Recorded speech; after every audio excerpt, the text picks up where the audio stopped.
Finally দেশের মার্কেটে launch হয়ে গেল আমাদের বাজেট স্মার্টফোন রেডমি 15C। দুইটি ভেরিয়েন্টে মূলত এই ফোনটি পাওয়া যাবে 6128 এবং 8256। যথারীতি 6128-এর দাম হচ্ছে 14,999 টাকা, আর 8256 জিবির দাম হচ্ছে 17,499 টাকা। এখন কথা হচ্ছে এই দামে এই ফোনটি মানে রেডমি 15C কিনবেন কিনা, এই ফোনটার ওভারঅল পারফরমেন্স কেমন হবে সেটা নিয়ে কথা বলবো আজকের ভিডিওতে। তো মূল ভিডিওতে যাওয়ার আগে একটা ছোট রিকোয়েস্ট, যদি আপনি এই চ্যানেলে নতুন হয়ে থাকেন please hit the subscribe button, আর যদি অলরেডি সাবস্ক্রাইব করে থাকেন থ্যাংক ইউ সো মাচ। এই ফোনের ডিজাইনটা যদি ভালো করে লক্ষ্য করেন দেখতে পাচ্ছেন যে ক্যামেরা মডিউলে ভালোই ইমপ্রুভমেন্ট আনা হয়েছে। বিশেষ করে যাদের রাউন্ড বা সার্কুলার ক্যামেরা মডিউল পছন্দ না তাদের এই ধরনের ক্যামেরা স্টাইল এক কথায় ভালো লাগবে। এবং যথারীতি বডি ফ্রেম, রেয়ার প্যানেল সব কিছুই থাকছে প্লাস্টিকের, যদিও দেখতে গ্লাস লাগে। আইপি রেটিং হিসেবে থাকছে IP64, অর্থাৎ বৃষ্টির পানি থেকে অনেকটাই নিরাপদে থাকবে।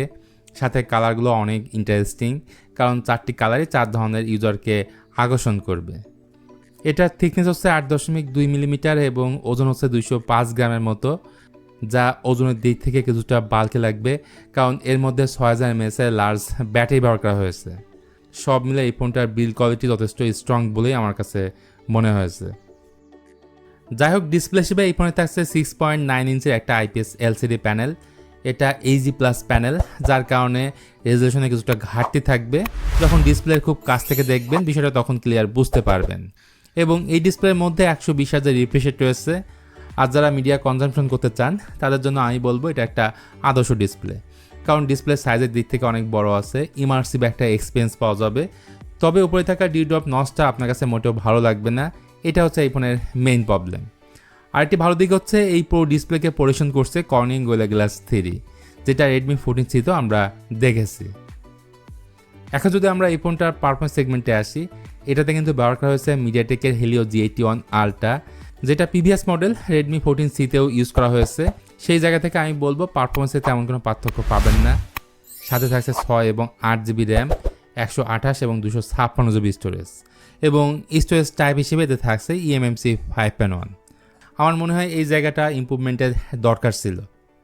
গেমিংয়ের কথা আসলে আমি বলবো এটা মোটেও কোনো গেমিং ফোন না, মোটামুটি সব ধরনের গেমে আপনারা এই ফোনে খেলতে পারবেন লো সেটিংসে।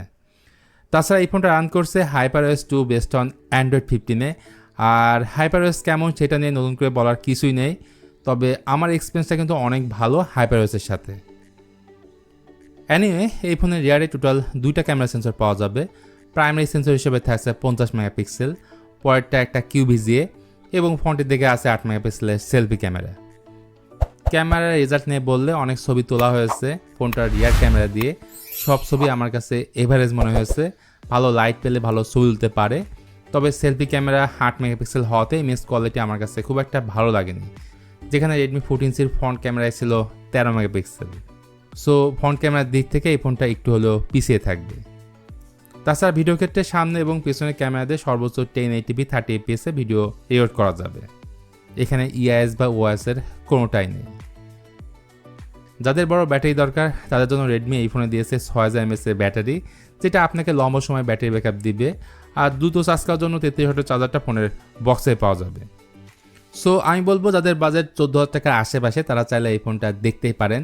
ওয়াটার ড্রপ নচটা যদি আপনি কনসিডার করতে পারেন, আমি বলবো রেডমি 15C অবশ্যই ভালো একটা ফোন। তো এই ছিল আজকের ভিডিও রেডমি 15C-কে নিয়ে। ভিডিওটি ভালো লাগলে please hit the like button, share করতে পারেন আপনার বন্ধুদের সঙ্গে।